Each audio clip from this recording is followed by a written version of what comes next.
प्रभु श्री राम ने ताड़का और सुबाहु जैसे राक्षसों को मार गिराया और कईयों को मारकर समुद्र के पार फेंक दिया।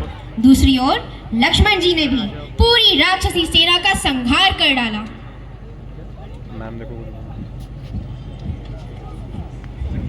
आइए चलते हैं मिथिला की ओर। पूरे राज्य में सीता स्वयंवर की तैयारियां हर्षो उल्लास से हो रही थी। मिथिला नरेश जनक जी ने यह प्रतिज्ञा ली थी कि जो भी शिव धनुष पर प्रत्यंचा चढ़ाएगा उसी के साथ जनक नंदिनी का विवाह होगा। जनक जी ने समस्त राजाओं के साथ साथ गुरु विश्वामित्र को भी निमंत्रण भेजा। गुरु विश्वामित्र राम और लक्ष्मण को लेकर मिथिला पहुंचे। मिथिला पहुंचने के पश्चात गुरु विश्वामित्र जी ने श्री राम और लक्ष्मण जी को पूजा हेतु वाटिका से पुष्प लाने का आदेश दिया। अब प्रस्तुत दृश्य में हम माता सीता और प्रभु श्री राम का पहला भेंट देखेंगे।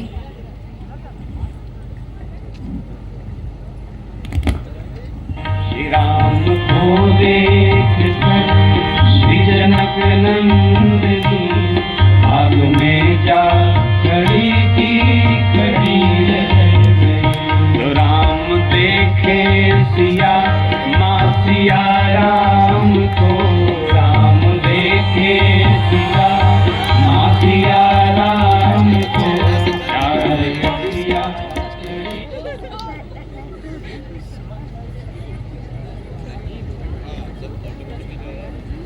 हे पार्वती माँ, मुझे वर के रूप में श्री राम ही दीजिएगा।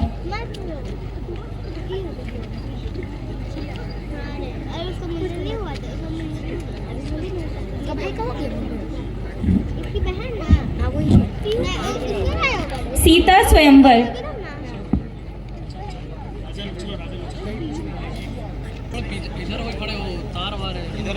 पीछे हो जाओ।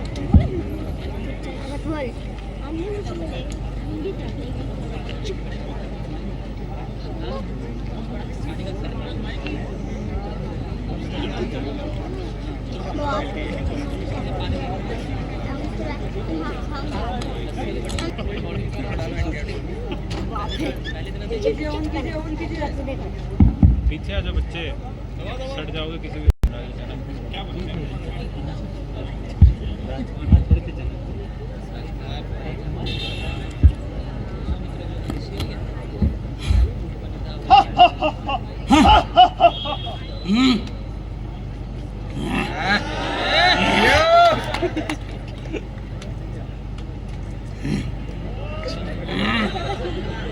झुकेगा नहीं उठेगा भी नहीं।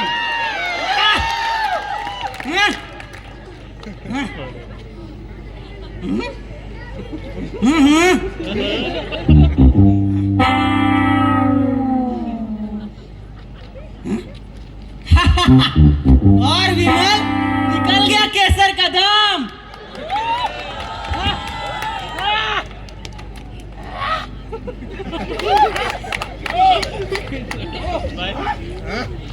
सबको लेने के लिए सारा दिन नहीं आया भाई।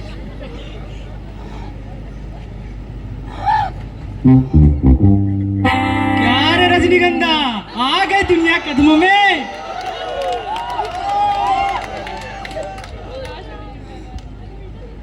तीसरा पान मसाला कौन है? स्टिंग होगा भाई।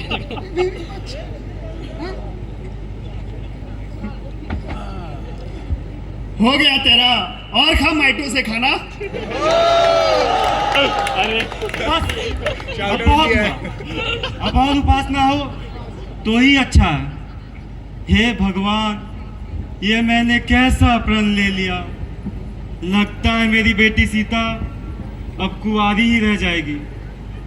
आज निराशा के अथाथ सागर में डूबे हुए मुझे चारों ओर कापुरुष ही कापुरुष दिखाई पड़ रहे हैं और लज्जा में झुके हुए इनके चेहरे बस मुझे एक ही बात कह रहे हैं कि जनक, लज्जा के मारे डूब मरो, क्योंकि आज ये धरती छत्र विहीन हो चुकी है।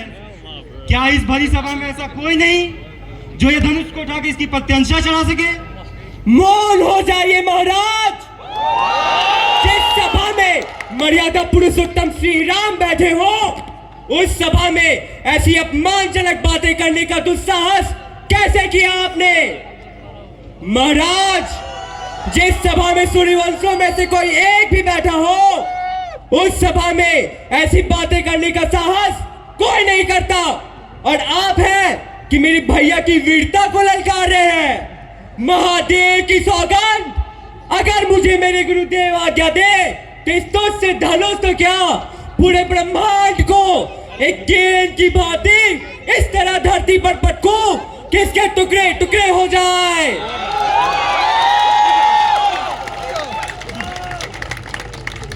वीरवर लक्ष्मण, स्थान ग्रहण करो। किसी का अपमान करने का मेरा कोई विचार नहीं। घोर निराशा के कारण यह उत्कार फूट पड़े। यदि किसी की अवहेलना हुई हो तो मुझे क्षमा करें। राम, राजा जनक की व्यथा दूर करो।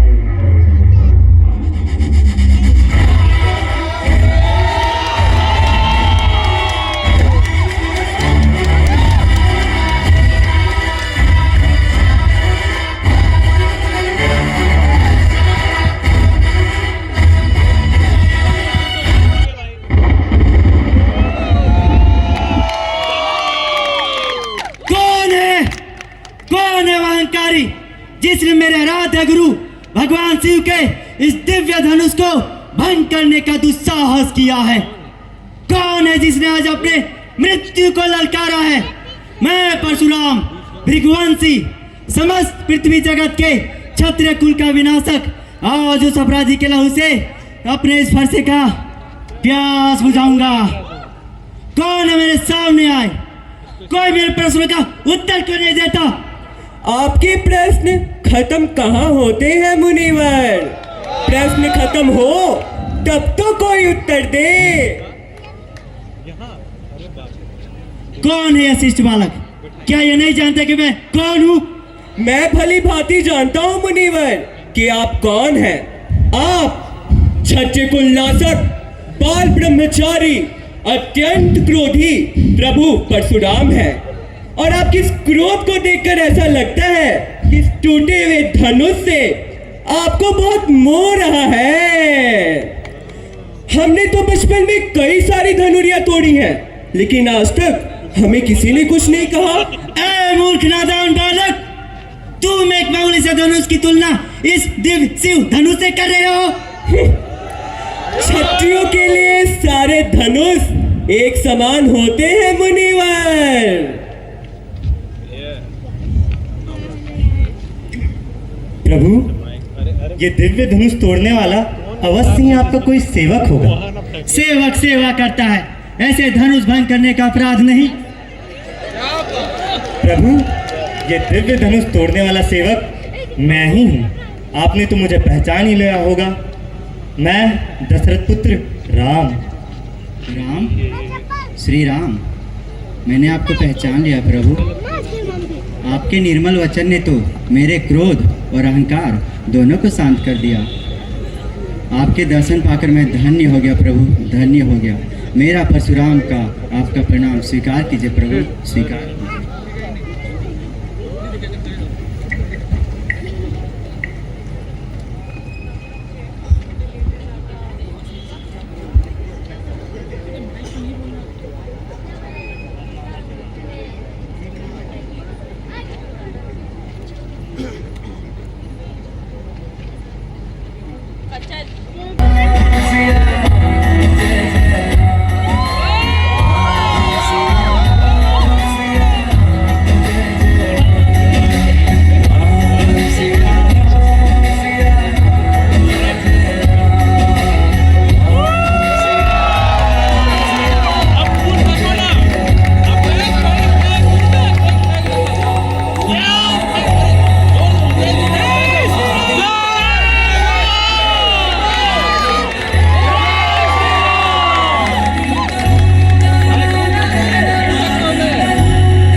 आनंद और हर्ष का माहौल है छाया, क्योंकि राजा दशरथ ने सभी को प्रभु श्री राम के राज्य अभिषेक में बुलाया।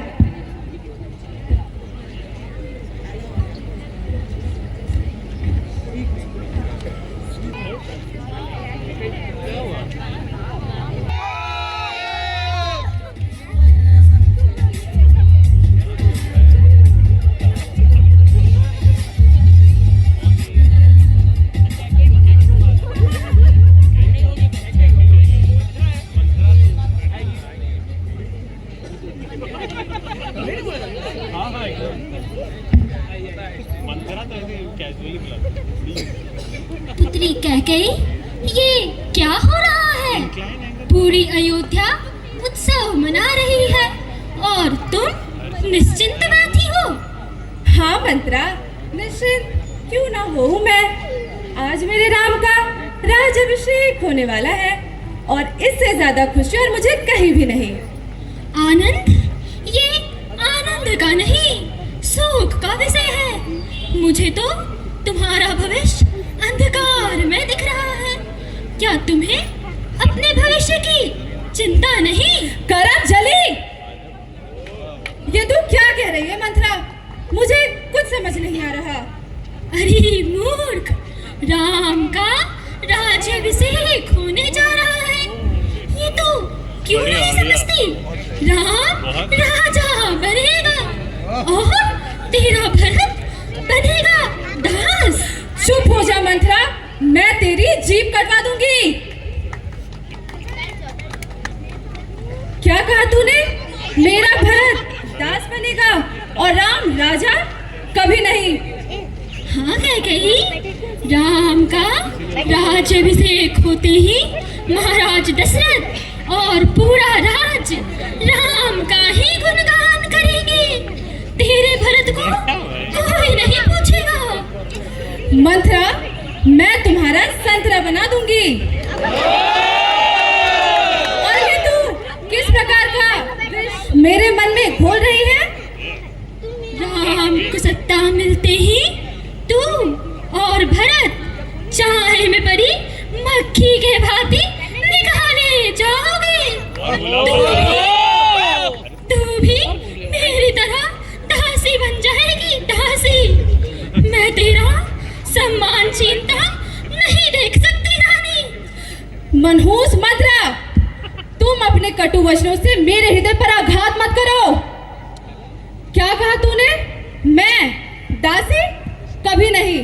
कैकेयी दासी कभी नहीं बन सकती और ना ही संसार में इतना सामर्थ्य है कि मुझे कैकेयी को दासी बना सके। पर मैं और क्या करूं मंत्रा? याद है कैकेयी, महाराज ने तुम्हें 2 वर दिए थे। तूने कहा था समय आने पर मांग लूंगी। अब समय आ गया है उस वरदान के उपयोग का। लेकिन मैं उनसे क्या वरदान मांगू मंत्रा? कैकेयी, पहला वर ये मांगो, भरत को राजा बनाया जाए। और दूसरा, राम को मिले 14 वर्षों का वनवास। अब तू देख मंत्रा, मैं कैसे राजा से अपने सारे बात मनवाती हूँ। और मैं तुझ जैसी दासी तो कभी नहीं बनूंगी, कभी नहीं। अवश्य रानी, अवश्य।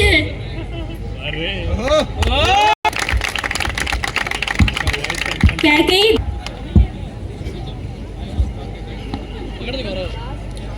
कैकेयी, कहाँ हो प्रिय?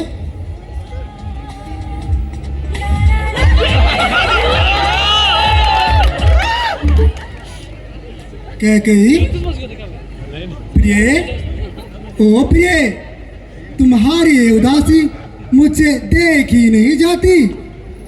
महाराज, आप मुझसे कितना प्रेम करते हैं? ये भी कोई पूछने वाली बात है प्रिय? मांगो, क्या मांगना चाहती हो, परंतु मुझसे यूं मुंह ना फेरो प्रिय। देंगे देंगे तो सदा कहते रहते हैं आप महाराज, पर आपने मुझे आज तक कुछ दिया भी है? कैकेयी रानी, कहो तो अभी जान दे दो। क्या तुम्हें नहीं पता, रघुकुल रीति सदा चली आई, प्राण जाई पर वचन न जाई।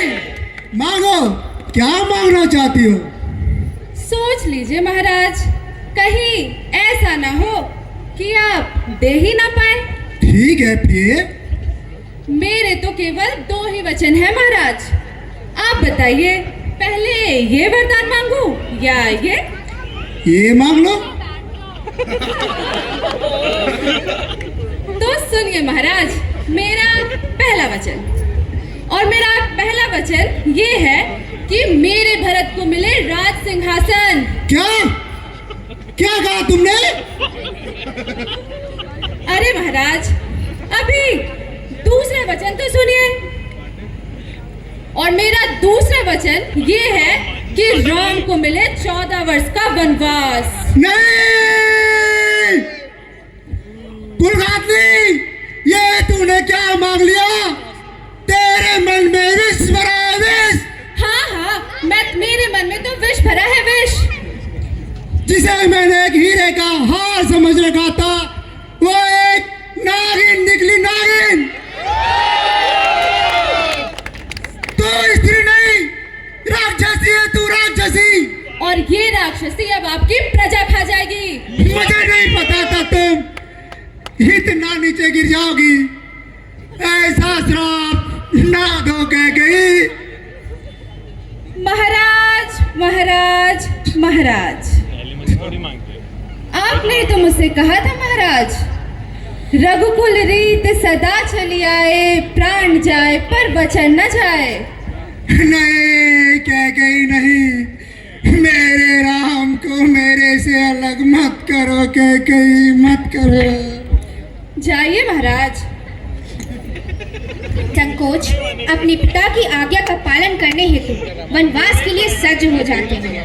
देवी सीता और भ्राता लक्ष्मण भी उनके साथ जाने के लिए सज्ज हो जाते हैं।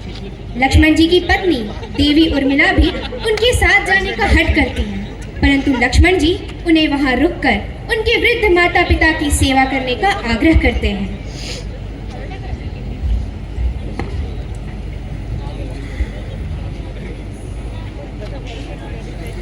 भैया, भैया, जो मैं सुन रहा हूं क्या वो सत्य है कि कैकेयी के कहने पे महाराज ने आपसे आपका साम्राज्य छीन लिया?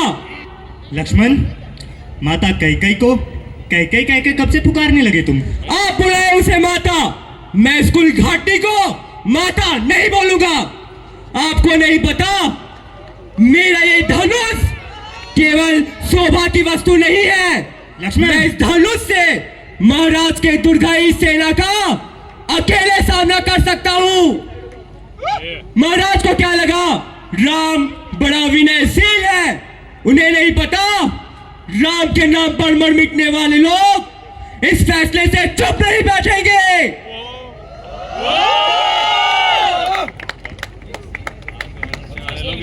चुप नहीं बैठेंगे। इस लाइन को कि कैसे राजा दशरथ प्रभु श्री राम, लक्ष्मण और माता सीता को रोकने का प्रयास करते हैं।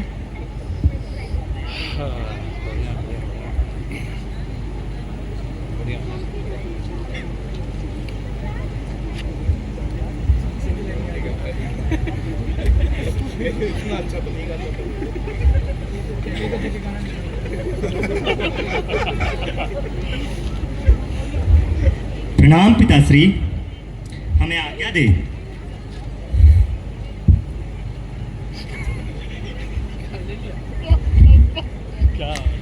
नहीं, मत जाओ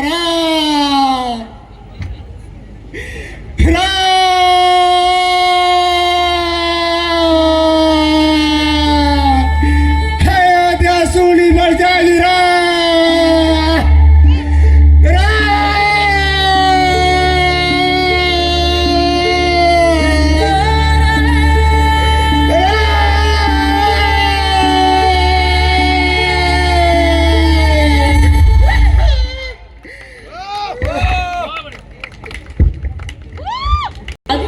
अति महत्वपूर्ण है। श्री राम के जीवन की इसी घटना के कारण उन्हें मर्यादा पुरुषोत्तम कहा जाता है। वचन का मान रखने को, पिता का स्वाभिमान रखने को, निर्जन कुंजन में शरण लिया, धर्म की ढाल बनने को। लक्ष्मण के भ्रातृ प्रेम और सीता के स्नेह को देखकर श्री राम स्वयं को भाग्यशाली मानते हैं। वहीं दूसरी ओर श्री राम के अयोध्या छोड़ने के कारण पुत्र वियोग में राजा दशरथ की मृत्यु हो जाती है। राज सिंहासन की डोर संभालने हेतु भरत और शत्रुघ्न को उनके ननिहाल से बुलवाया गया। वापस आने पर भरत सब कुछ जानकर दहल जाते हैं। वे गुरुजनों के आज्ञा अनुसार अपने पिता का अंतिम संस्कार करते हैं। भरत अपनी माता की कुटिलता पर क्रोधित हो उठते हैं और श्री राम को वापस लाने कूट की ओर निकल पड़ते हैं।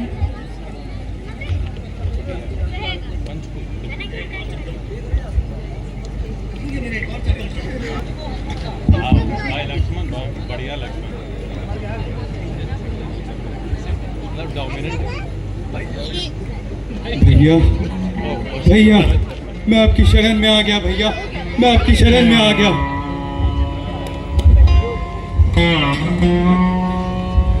भरत मेरे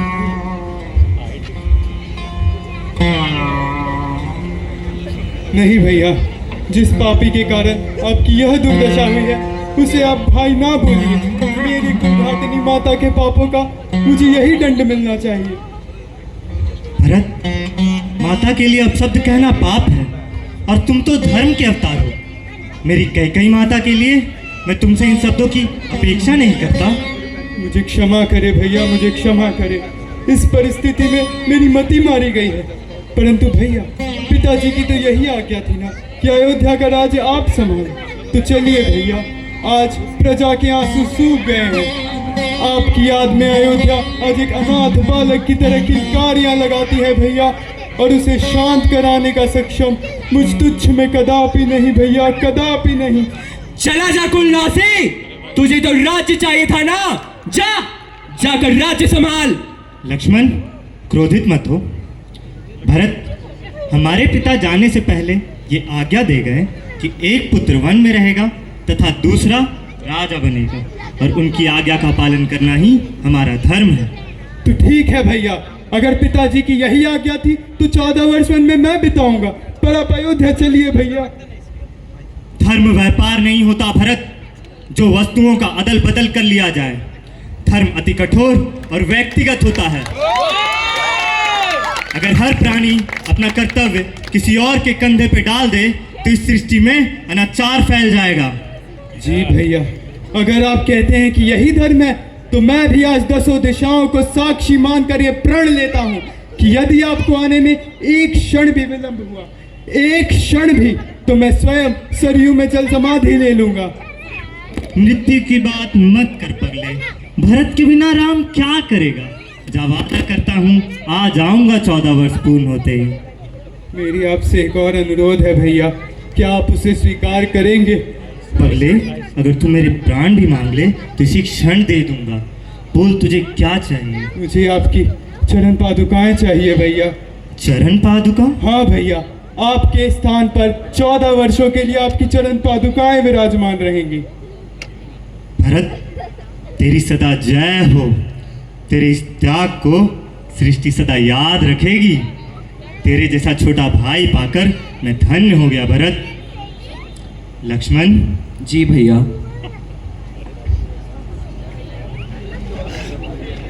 अरे लवकुश इधर आओ।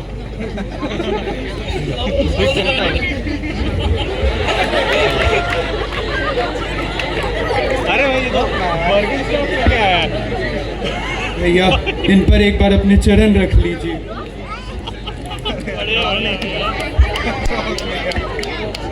Nice nice.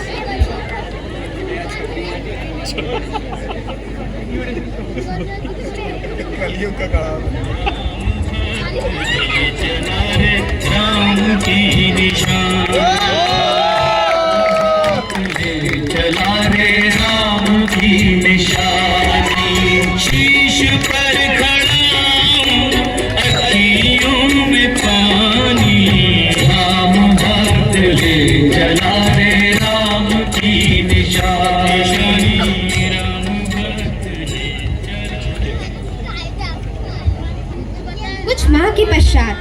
राम ने चित्रकूट से प्रस्थान किया और कई स्थानों को पार करते हुए वे पंचवटी पहुँचे और उसे अपना निवास स्थान बनाया। वे लोग अपना जीवन कुशल मंगल से व्यतीत करने लगे। अब आप प्रस्तुत दृश्य में देखेंगे कि कैसे शूर्पणखा श्री राम के समक्ष अपना विवाह प्रस्ताव रखती है।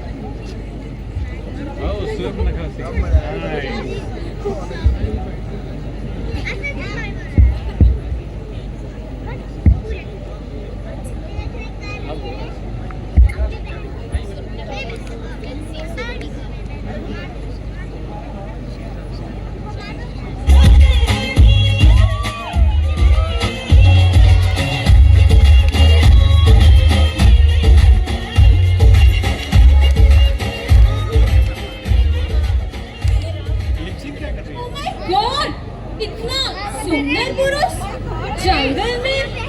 लगता है इसके शूर्पणखा का जादू चलाना ही पड़ेगा।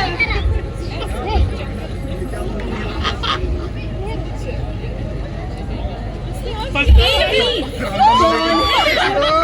राम तेरी गंगा में। सबसे सुंदर राजकुमारी शूर्पणखा।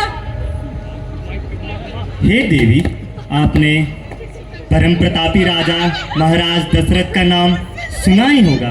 मैं उन्हीं अयोध्या नरेश दशरथ का पुत्र राम हूँ। राम से किस काम की आशा लेकर असुर सुंदरी के कोमल चरण इस कुटिया तक आए हैं? मैं आपके प्रथम दर्शन से ही आप पर मोहित हो गई हूँ। पति की भावना रखकर प्रेम अर्पण करने आई हूँ। You know, just like love at first sight.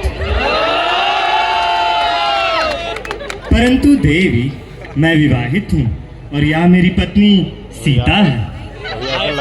पत्नी? अरे छोड़िए इन पुरानी बातों को। ये जंगल है जंगल, यहाँ नए रिश्ते बनाए जा सकते हैं।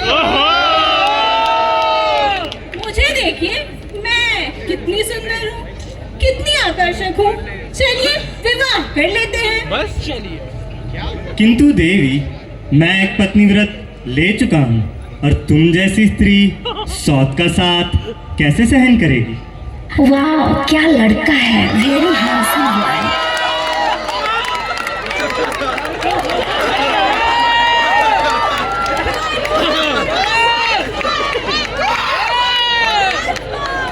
लक्ष्मण, मार मार लक्ष्मण। ये वीर कौन है?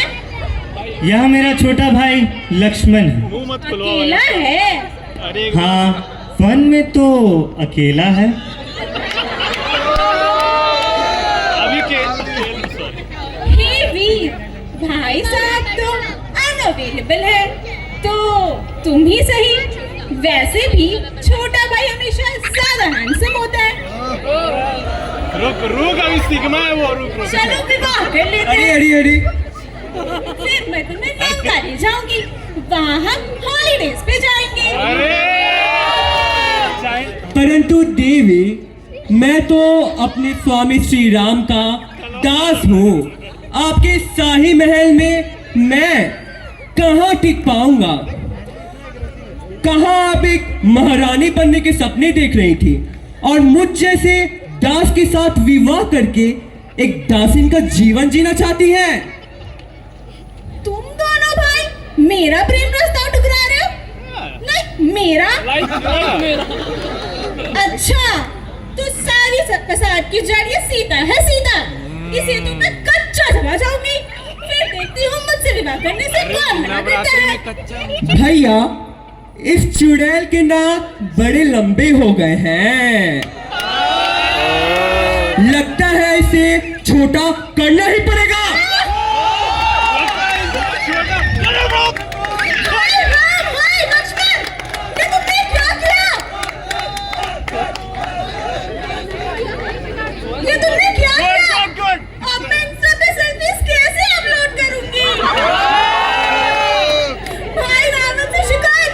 पढ़ाई पे ध्यान दो।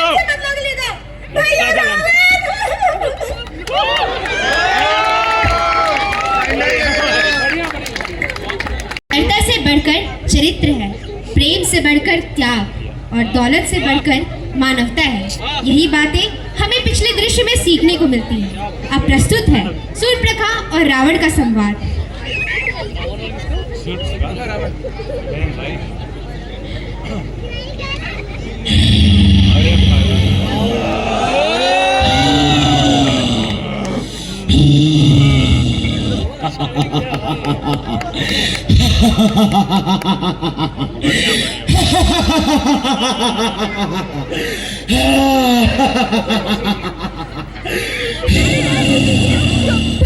भैया भैया, अनर्थ हो गया भैया, मेरी तो नाक ही कट गई भैया।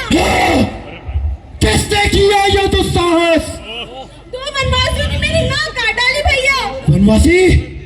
कौन थे वो दो वनवासी? उनमें से बड़े भाई का नाम था राम और उसकी पत्नी सीता। सीता? अति रूपवती भैया, अति रूपवती। गौरव और गौरव उसके समान सुंदर और कोई स्त्री नहीं भैया। रावण को सांस लेना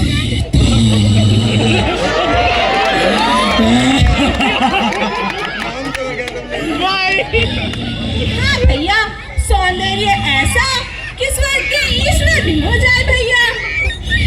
इसीलिए मैंने सोचा ऐसी सुंदर स्त्री उसे तिलोत्पति रावण की भार्या कहलानी योग्य है भैया। भार्या भार्या। पर उस कपटी लक्ष्मण, उसने तो मेरी नाक ही काट डाली भैया।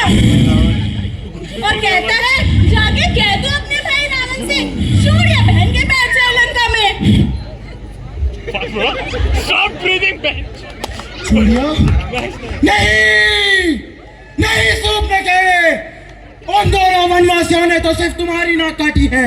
या रावण सिर्फ उन दोनों की नहीं, समस्त अयोध्या की नाक काटेगा।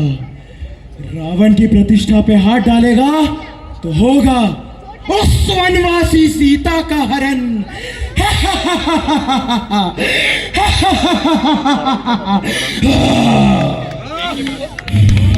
हाँ भैया, हर लाओ सीता को और कर दो उन दो मानवों को मेरे हवाले।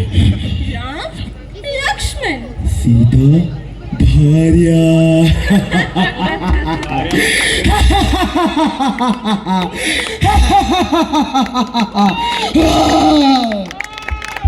सूर्पनखा की बातें सुन रावण क्रोधित हो उठता है और वह यह ठान लेता है कि वह सीता हरण करके रहेगा। रावण अपने मामा और ताड़िका पुत्र मारीच के साथ मिलकर षड्यंत्र रचता है। आने वाले दृश्य में हम यह देखेंगे कि किस प्रकार रावण छल और कपट से मां सीता का हरण कर उन्हें लंका ले जाता है।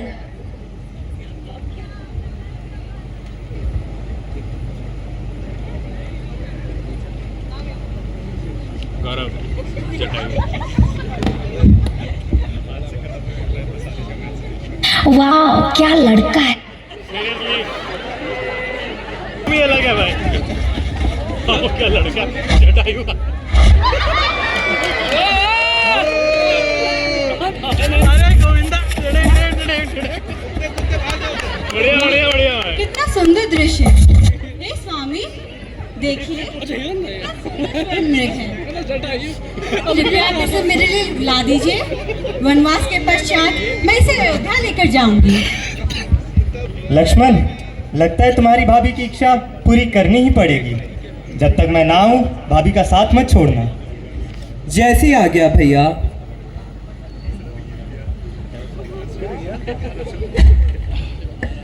लक्ष्मण, लक्ष्मण! हे लक्ष्मण, सुनो, तुम्हारे भैया तुम्हें पुकार रहे हैं। तुम शीघ्र अतिशीघ्र उनकी सहायता के लिए जाओ।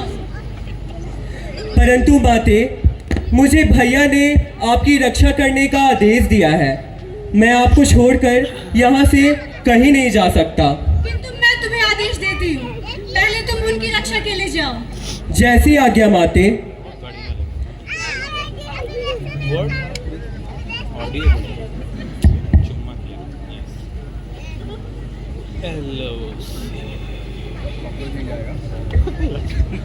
हे माते, मैंने गुरु मंत्र की दी हुई शिक्षा से यहाँ पे एक अदृश्य दीवार बना दी है।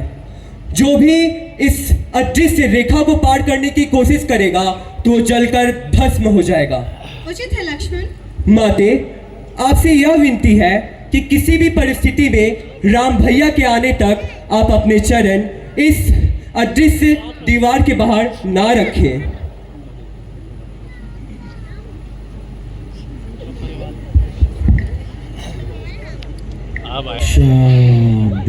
बहुत बढ़िया। भिक्षाम देहि, भिक्षाम देहि। प्रणाम मुनिवर। कल्याण हो पुत्री। मैं एक भिक्षुक हूँ, यहाँ भिक्षा लेने आया हूँ। जी मुनिवर।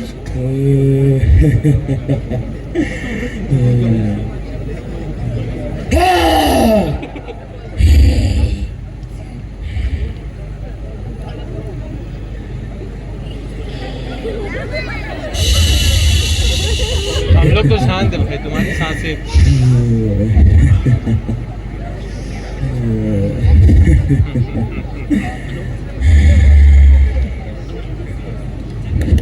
हे मुनिवर, भिक्षा स्वीकार कीजिए। नहीं, इस रेखा को पार करके मुझे भिक्षा दो।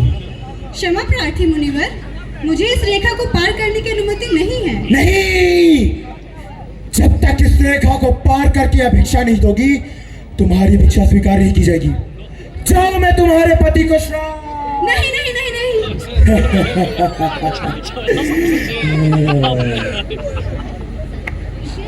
ये लीजिए मुनिवर, भिक्षा।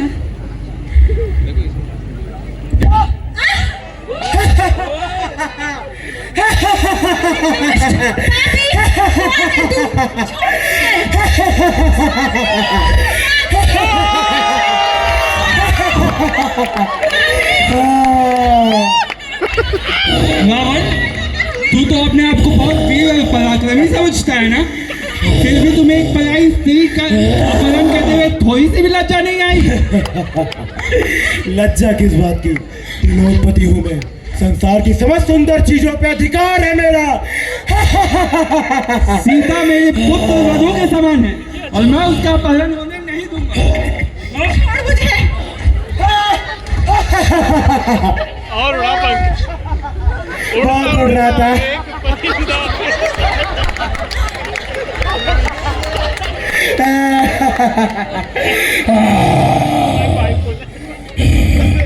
जब दुखी थे श्री राम, तब उनकी सहायता के लिए आते हैं स्वयं हनुमान। अंजनी सुत पवन पुत्र केसरी नंदन राम भक्त हनुमान की जय।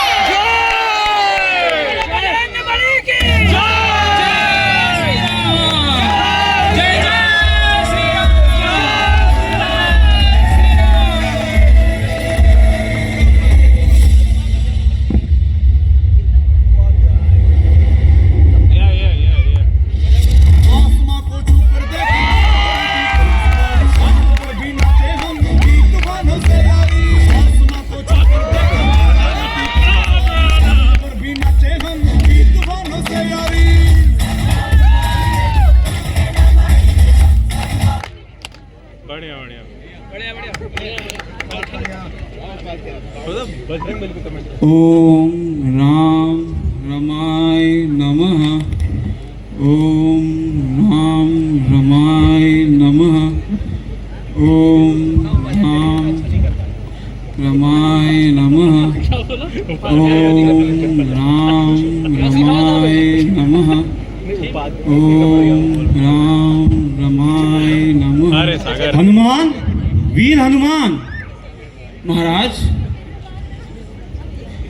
प्रणाम। महाराज, आपने यहाँ आने का कष्ट क्यों किया? तुम्हारे लिए एक बहुत महत्वपूर्ण कार्य सौंपा गया है। विलंब करना हानिकारक हो सकता है।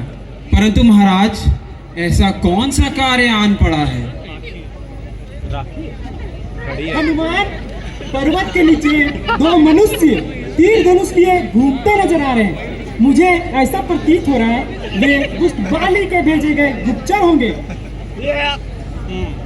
हनुमान, तुम शीघ्र ही नीचे जाओ और उन्हें पकड़कर यहाँ ले आओ। यदि किसी संकट का सामना हो तो हमें तुरंत सूचित करो, हम शीघ्र ही यहाँ से भाग जाएंगे। महाराज, अरे फॉर्मेलिटी की जरूरत नहीं है हनुमान। महाराज, चाहे देव हो या असुर, गंधर्व हो या किन्नर, महाराज, जब तक आपका यह सेवक जीवित है, आपका कोई बाल भी बाका नहीं कर सकता। मुझे आज्ञा दीजिए महाराज। जाओ हनुमान जाओ। जो आ गया महाराज। जय श्री राम। कौन है ये बाली? आइए जानते हैं बाली और उसके पराक्रम के बारे में। जिसने त्रिलोक को भी हराया, बाली ने उसे 6 माह तक अपने काख में दबाया।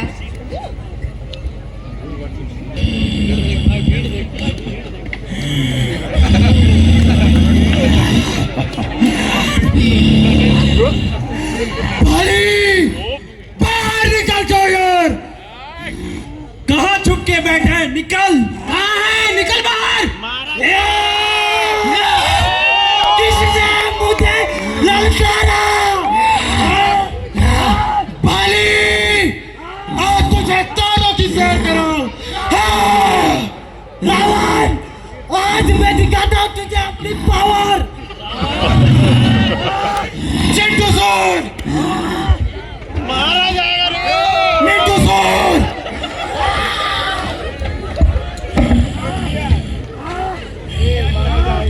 अरे वो हिरण का सिंह है।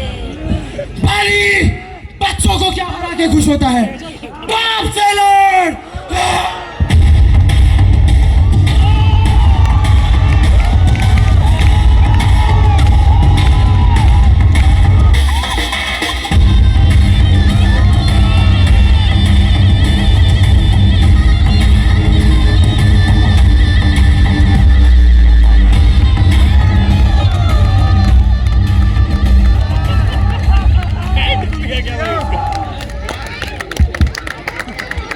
हनुमान जी की प्रथम भेंट। अरे यह तो कोई गुप्तचर प्रतीत होता है। राम सिया राम जय जय राम। राम सिया राम जय जय राम। राम सिया राम जय जय राम। ठहरिए, हे मुनिवर, आप दोनों धनुष लिए इस पर्वत की ओर क्यों आ रहे हैं? देखिए, ऐसा है, आप अपना काम कीजिए। हम जहाँ जा रहे हैं वहाँ स्वयं ही चले जाएंगे। रोषम करोति दोषम। तरुण तपस्वी, अपना रोष त्याग कर बताइए कि आप यहाँ मिलने किससे आए हैं? हम यहाँ महाराज सुग्रीव से मिलने आए हैं। महाराज सुग्रीव? लगता है ये वही गुप्तचर हैं, परंतु महाराज सुग्रीव तो यहाँ रहते ही नहीं। कई वर्षों से इस पद पर किसी का आगमन नहीं हुआ। आप दोनों क्यों व्याकुल हैं इस पद पर जाने को? फिर से एक प्रश्न। चलो भैया, अपना मार्ग स्वयं ही ढूंढ लेंगे। अनुज, क्रोधित मत हो। यह मुझे कोई तपस्वी ज्ञात होता है। हे तपस्वी, आप हमें महाराज सुग्रीव के मंत्री हनुमान के पास ले चलिए। हनुमान? पहले अपना परिचय तो दीजिए मुनिवर। हम अयोध्या के महाप्रतापी राजा श्री दशरथ के पुत्र हैं। मैं लक्ष्मण हूँ और ये मेरे बड़े भैया श्री राम हैं। राम? प्रभु रामचंद्र, क्षमा कर दीजिए प्रभु, आपका ये दास आपको पहचान ना सका।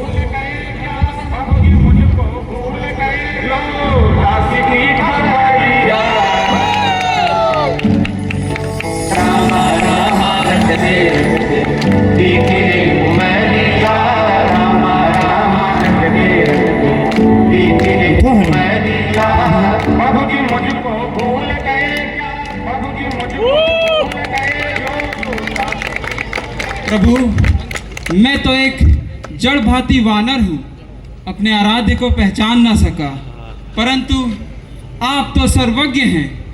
आपने अपने इस दास को पहचानने में विलंब क्यों किया प्रभु? हनुमान, मैं तुम्हारी विद्वता पहचान ना सका। अब शीघ्र अतिशीघ्र हमें महाराज सुग्रीव के पास ले चलो। जो आज्ञा प्रभु।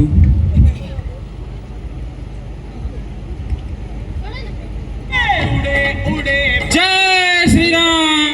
जय श्री राम। उड़े उड़े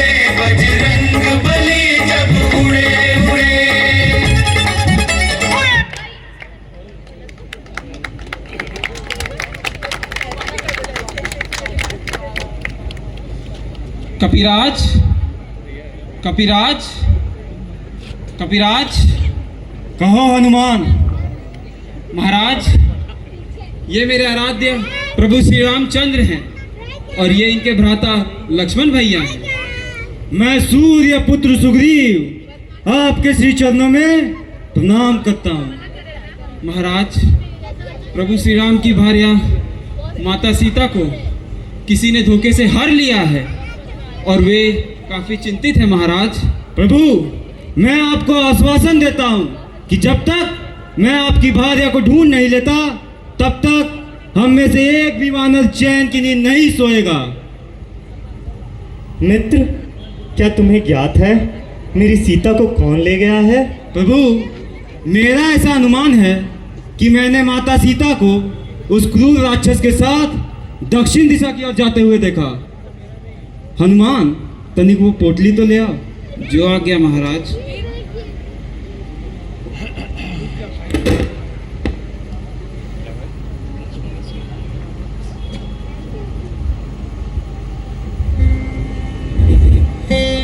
हाँ मित्र, ये तो मेरे सीता के आभूषण है।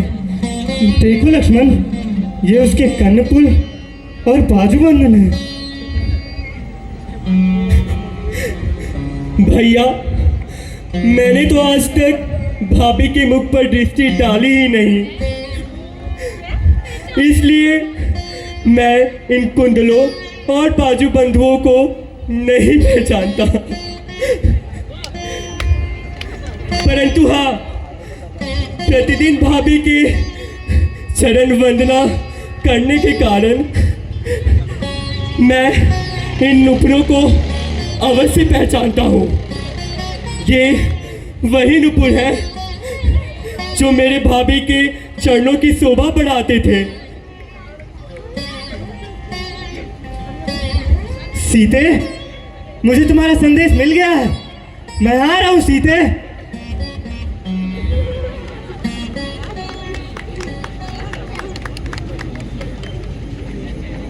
श्री राम और सुग्रीव के मिलन के पश्चात सुग्रीव को किष्किंधा का राज्य तथा बाली के पुत्र अंगद को युवराज का पद दिया गया। माता सीता की खोज में सुग्रीव जी ने जामवंत, अंगद और हनुमान जी को दक्षिण की ओर भेजा।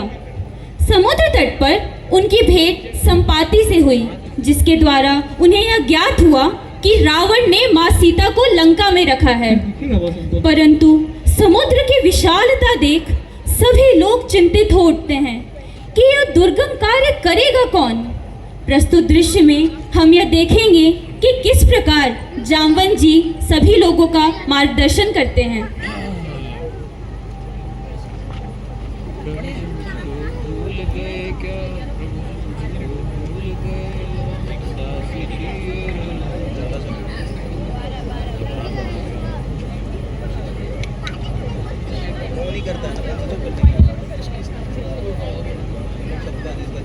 मनोज सर आएंगे।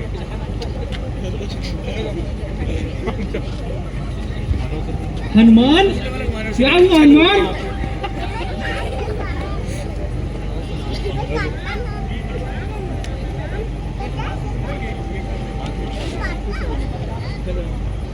का मैंने जो प्रभु श्री राम को वचन दिया था, अब मुझे संदेह हो रहा है कि मैं उस वचन को पूरा नहीं कर पाऊंगा। हे वीर पवन पुत्र हनुमान, तुम अपनी शक्तियों को भूल गए हो। अपने बचपन में तुमने सूर्य को एक फल समझकर निगल लिया था। तुम में असीम शक्ति और सामर्थ्य है। तुम में पर्वतों को उड़ाने और समुद्रों को पार करने की शक्ति है। अब समय आ गया है कि तुम अपनी उन अद्वितीय शक्ति को पुनः जागृत करो और इस महान कार्य को सफल बनाओ।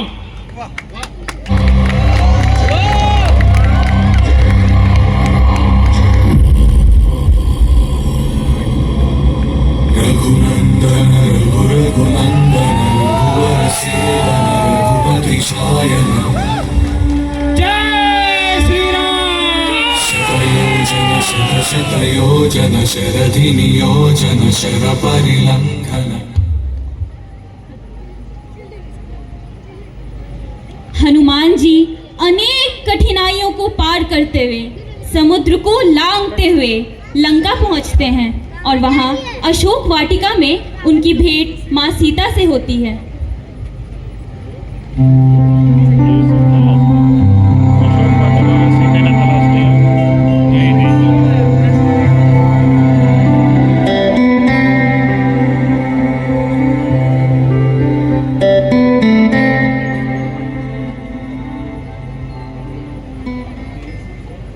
पकड़े जाने पर हनुमान जी अपना परिचय प्रभु श्री राम के दूत के रूप में देते हैं।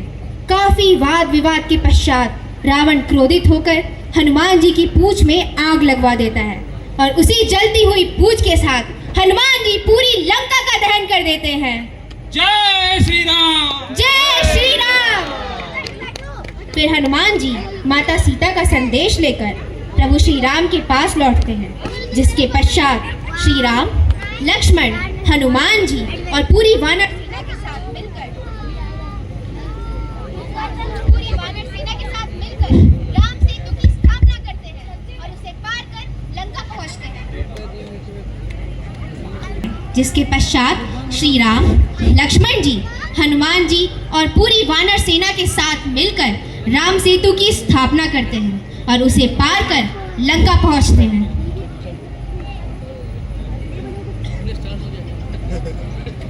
हार गए सब योद्धा जब, चूक गए सब बाण, कुल समाज की रक्षा को रावण ने किया कुंभकर्ण का आवाहन।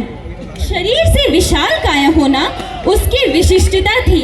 ब्रह्मा जी से इंद्रासन के स्थान पर निंद्रासन मांगने के कारण वह 6 माह तक सोया ही रहता और फिर एक दिन के लिए जागता। रावण अपनी मौत भागता देख कुंभकर्ण को जगाता है।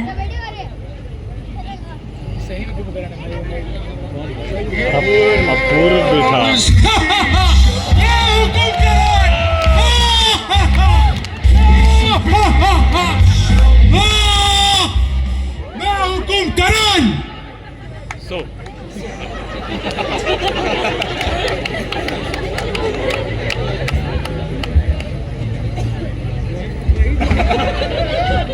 स्लीप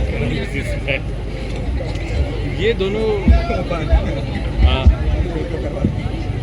अरे हाँ भाई,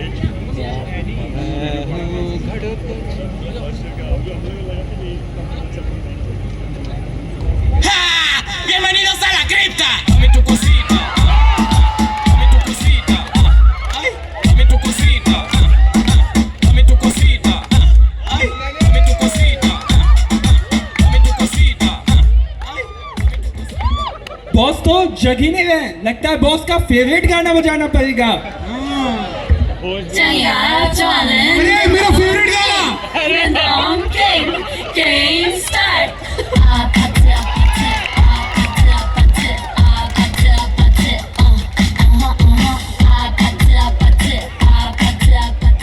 जाओ जाके खाना ले आओ। बढ़िया बढ़िया। Sharing is caring. वाह, स्वादिष्ट व्यंजन। अपूर्व। ದೋಸೆ ಇಡ್ಲಿ ಸಾಂಬಾರ್ ಚಟ್ನಿ ಚಟ್ನಿ ದೋಸೆ ಇಡ್ಲಿ ಸಾಂಬಾರ್ ಚಟ್ನಿ ಚಟ್ನಿ தேடி பிடிச்சு ஹோட்டல்ல வாங்கிட்டு வந்த பார்சல் நல்ல ஹோட்டல் தெரியல। बॉस बॉस आपको तो महाराज बुला रहे हैं बॉस। महाराज आता हूँ। संतरा में बॉस बॉस चलिए बॉस। आऊँ क्या?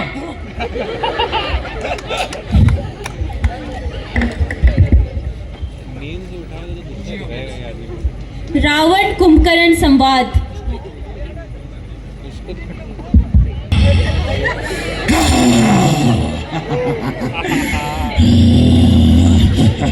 प्रणाम भैया।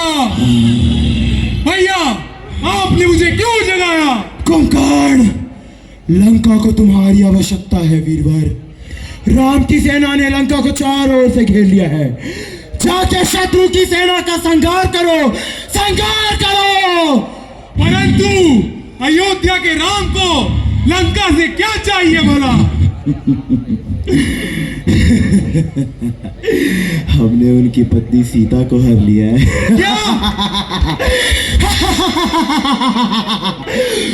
भैया, क्या ये आपको अभी भी ज्ञात न हुआ कि वास्तव में श्री राम कौन है? मूर्ख! शत्रु के नाम के आगे श्री मत लगाओ। महाराज, आंखें बंद कर लेने से सूर्य का प्रकाश कम नहीं हो जाता। धर्म का नाश करके आप सीता माँ को हर लाए तो स्वयं लक्ष्मी का अवतार है। चोरों की भांति एक स्त्री का अपहरण करने से क्या आपका मस्तक घर से ऊंचा हो गया है? कुमार! तुम हमें शिक्षा दे रहे हो? अरे शास्त्र तो कहता है यदि बड़ा भाई अपराधी भी हो, उसने कोई पाप भी किया हो, तो छोटे भाई का कर्तव्य है वो उसके साथ खड़ा रहे। महाराज, मुझे अपने कर्तव्यों का पूरा ज्ञान है। मेरे मन में ना कोई शंका, ना ही पथ में कोई अंधकार है। परंतु मेरी एक विनती है आपसे। अगर वह वास्तव में भगवान हुए और रंगभूमि में लड़ते लड़ते मेरी मृत्यु हो गई, तो आप उनके शरणों में चले जाइएगा। मृत्यु की बात मत करो कुंभकर्ण, मत करो। मरे तुम्हारे शत्रु, वीरवर वीरों का तो कार्य है युद्ध करना। जाके शत्रु की सेना में त्राही त्राही मचा दो, त्राही त्राही। हाँ, जैसी आपकी आज्ञा भैया।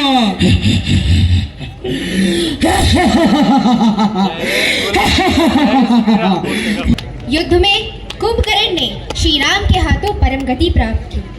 रावण को कुंभकर्ण की मृत्यु से आघात पहुंचा कि उसके जीते जी उसके भाई की मृत्यु कैसे हो गई, और वह युद्ध के लिए सज्ज हो जाता है। परंतु मेघनाथ उससे पुत्र धर्म का पालन करने देने की इच्छा प्रकट करता है। मेघनाथ पितृभक्त पुत्र था। उसे यह पता चलने पर कि श्री राम भगवान है, उसने फिर भी अपने पिता का साथ नहीं छोड़ा। मेघनाथ की भी पितृभक्ति अतुलनीय है।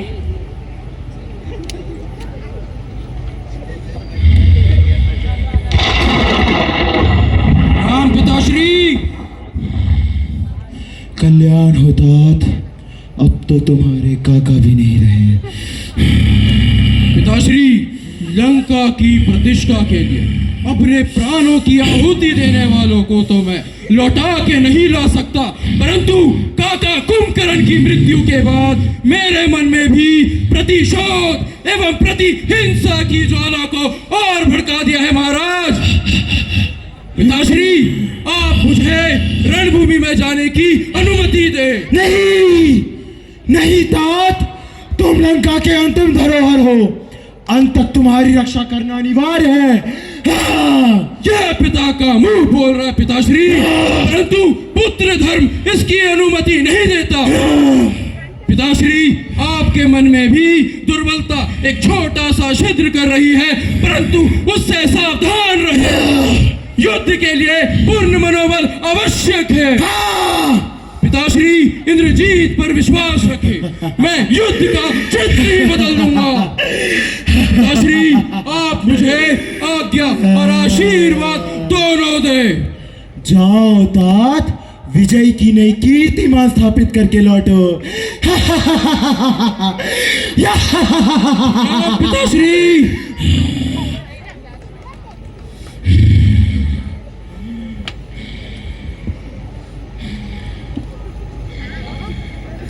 मेरा पुत्र, मेरा पुत्र, मेरा पुत्र।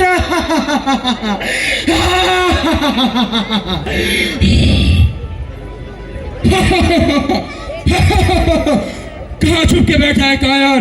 हिम्मत है तो इंद्रजीत के प्रकोप का सामना कर। राक्षस मेघनाथ, मैं तुम्हें युद्ध के लिए अंतिम चेतावनी देता हूं।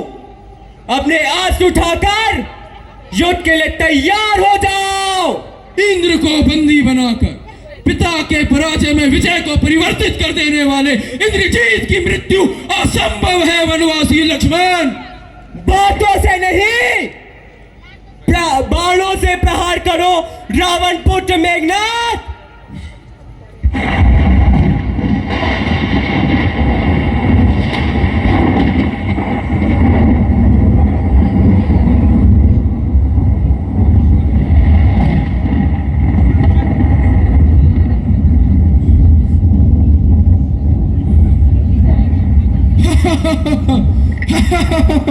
इंद्रजीत की विजय का बोझ लंकेश्वर को दूंगा।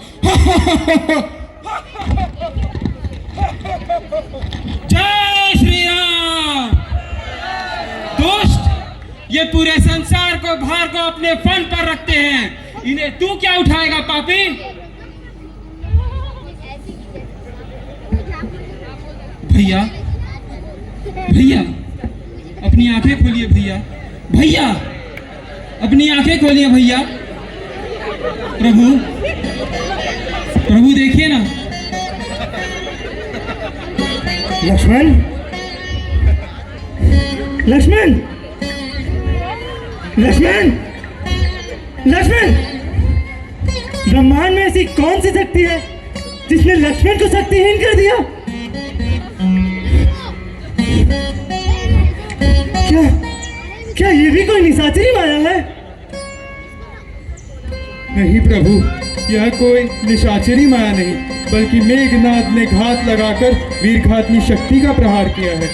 रावण कुमार ने यह शक्ति घोर तप करके प्राप्त की थी। जब उसे कोई और उपाय नहीं दिखता तब वह इसी शक्ति का प्रयोग करता है। इससे बच पाना तो असंभव है प्रभु, असंभव है।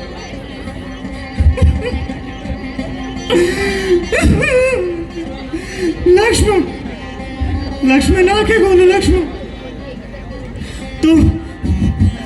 तो क्या इसका कोई उपचार नहीं? उपचार? हाँ प्रभु, इसका उपचार संभवतः राजवैद्य सुषैण के पास होगा। वैद्यराज सुषैण? परंतु वो मिलेंगे कहाँ? हनुमान, सुषैण लंका के राजवैद्य हैं, उन्हें अभी यहाँ ला पाना तो असंभव होगा। असंभव? हमारे लिए कुछ भी असंभव नहीं। मुझे आज्ञा दीजिए प्रभु। जो आज्ञा प्रभु। जय श्री राम। अखाई के पान बनारस वाला, खुल जाए बंद कल का ताल। अखाई के पान बनारस वाला, खुल जाए बंद अकल का ताल। आपकी आवश्यकता है? कहाँ ले जाओगे मुझे? तनी पनवा तो खाए दे भाई। अरे अरे बतावा भी, कहाँ ले जा रहा है हमरा?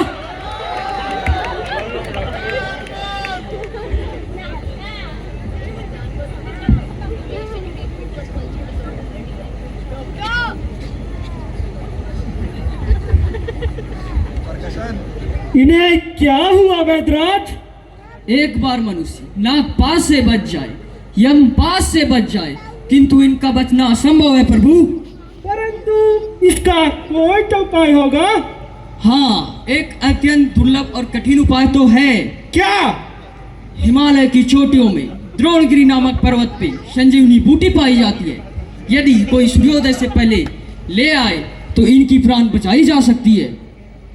परंतु ये दुर्लभ कार्य करेगा कौन?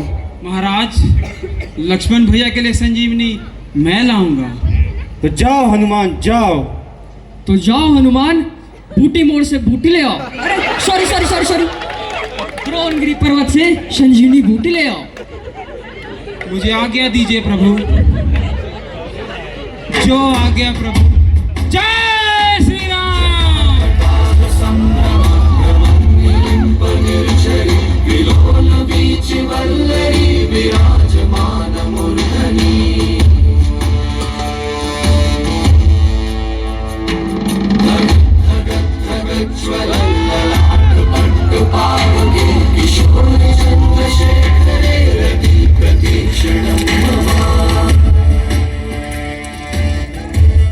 आए दादा, ई तो पूरा पहाड़वे ले आया। हम तो सिर्फ बूटियां मांगे थे। लगता है पहाड़वा पे चढ़ के हमको बूटी लाना पड़ेगा।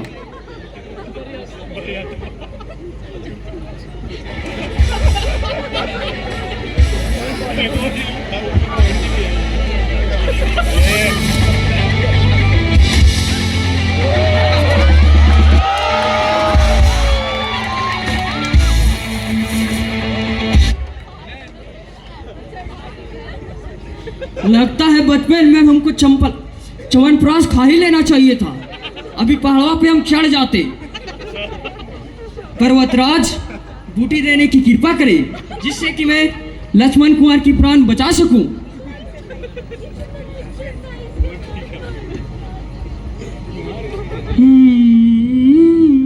वेदराज शीघ्रता करे वेदराज। रुको जरा, सब्र करो।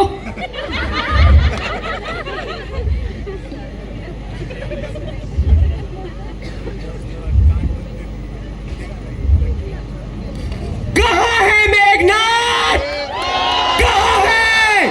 तुम्हारी मृत्यु निश्चित है।